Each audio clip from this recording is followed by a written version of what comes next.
8월 15일 금요일 매일 성경 묵상을 시작합니다. 오늘 함께 나눌 말씀은 스가랴서 8장 14절에서 23절입니다.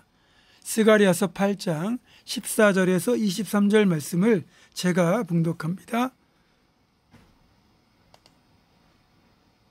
만군의 여호와가 이같이 말하노라. 너희 조상들이 나를 경노하게 하였을 때에 내가 그들에게 재앙을 내리기로 뜻하고 뉘우치지 아니하였으나 이제 내가 다시 예루살렘과 유대 족속에게 은혜를 베풀기로 뜻하였나니 너희는 두려워하지 말지니라. 너희가 행할 일은 이러하니라. 너희는 이웃과 더불어 진리를 말하며 너희 성문에서 진실하고 화평한 재판을 베풀고 마음에 서로 해하기를 도모하지 말며 거짓 맹세를 좋아하지 말라. 이 모든 일은 내가 미워하는 것이니라. 여호와의 말이니라. 만군의 여호와의 말씀이 내게 임하여 이르시되 만군의 여호와가 이같이 말하노라. 넷째 달의 금식과 다섯째 달의 금식과 일곱째 달의 금식과 열째 달의 금식이 변하여 유다 족속에게 기쁨과 즐거움과 희락의 절기들이 되리니 오직 너희는 진리와 화평을 사랑할지니라. 만군의 여호와가 이와 같이 말하노라. 다시 여러 백성과 많은 성읍의 주민이 올 것이라. 이 성읍 주민이 저 성읍에 가서 이르기를 우리가 속히 가서 만군의 여호와를 찾고 여호와께 은혜를 구하자 하면 나도 가겠노라 하겠으며 많은 백성과 강대한 나라들이 예루살렘으로 와서 만군의 여호와를 찾고 여호와께 은혜를 구하리라. 만군의 여호와가 이와 같이 말하노라. 그날에는 말이 다른 이방 백성 10명이 유다 사람 하나의 옷자락을 잡을 것이라. 곧 잡고 말하기를 하나님이 너희와 함께 하심을 들었나니 우리가 너희와 함께 가려 하노라 하리라 하시니라. 아멘. 스가랴서 8장 1절에서 17절을 보면 전체가 두 가지 설교로 되어 있습니다. 14절에서 17절은 두 번째 설교로서 이 부분도 14절과 15절 하나님의 구원과 축복의 약속, 또 16절과 17절의 순종의 명령으로 나누어져 있습니다. 14절에 전에라는 말과 15절에 이제라는 말로 서로 대조를 이루면서 앞으로 있을 여호와의 축복을 강조하는 겁니다. 여기에서의 주제는 하나님의 뜻입니다. 하나님의 백성에게 임하는 모든 화와 복은 결국 그 출발점에 하나님의 뜻이 있는 겁니다. 14절에서는 조상들의 죄악 때문에 하나님께서 그들에게 재앙을 내리기로 뜻하셨다고 말하고 있고 15절에서는 그럼에도 하나님께서 다시 예루살렘과 유다 족속에게 은혜를 베풀기로 뜻하셨다라고 말씀합니다. 모든 것이 하나님의 주권이라는 말이죠. 이제 16절과 17절에서는 구체적인 하나님의 명령이 나옵니다.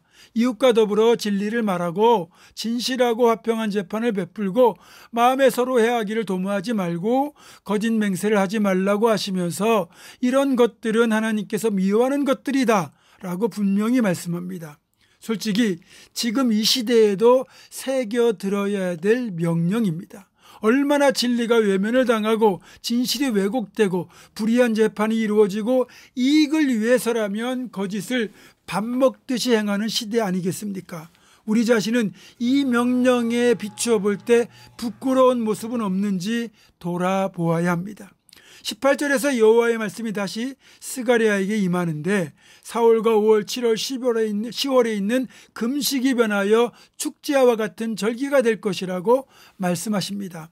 사실 여기에 등장하는 금식의 날들은 예루살렘의 멸망과 관련하여 행하는 애통의 금식입니다. 그런데 이런 금식의 날들이 하나님이 행하시는 회복을 통해 축제의 절기가 될 것이라는 뜻입니다.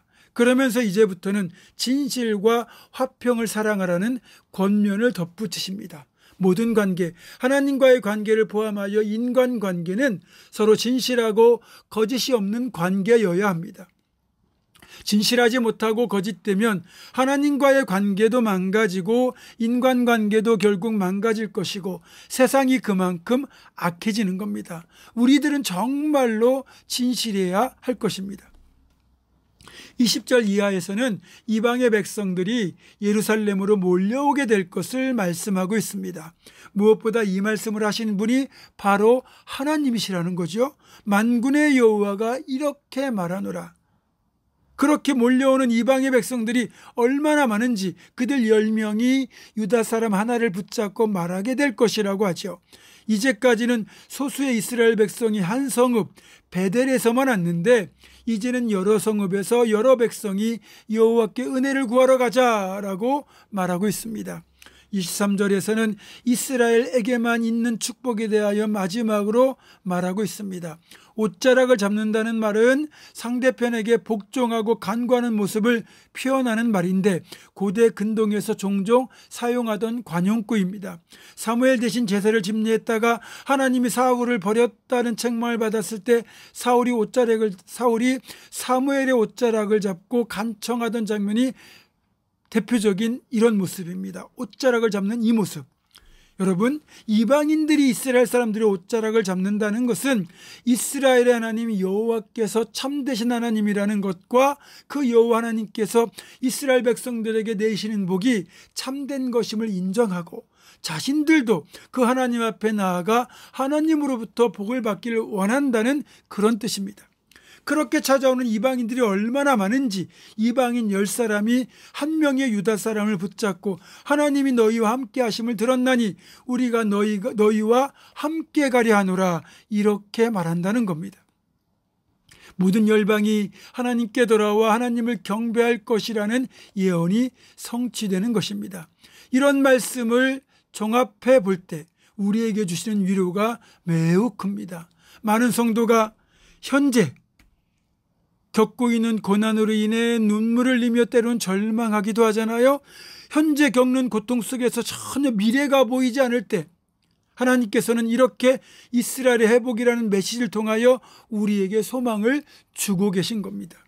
미래에 있을 아름답고 감격스러운 장면을 보여주시고 미래의 축복과 소망을 거듭 말씀하시는 이유는 그것이 고난의 시간을 통과하고 있는 우리를 향한 하나님의 소망의 메시지인 겁니다. 이 마음이 우리를 향하신 하나님의 마음, 이 축복이 우리를 향하신 하나님의 손길임을 기억하며 끝까지 소망을 품고 믿음으로 살아가는 우리가 되기를 주님의 이름으로 축원합니다. 기도하겠습니다.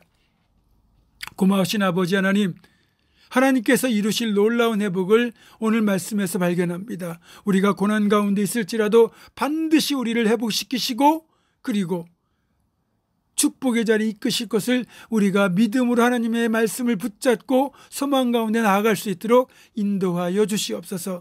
예수님의 이름으로 기도하옵고 우리를 향하신 하나님의 이 놀라운 축복의 마음을 기억하고 끝까지 소망 가운데 나아갈 것을 결단하는 사랑하는 모든 성도들, 이들의 삶과 가정과 생업과 앞날과 우리 교회 위에 지금부터 영원토록 함께 하시옵기를 간절히 축원하옵나이다. 아멘.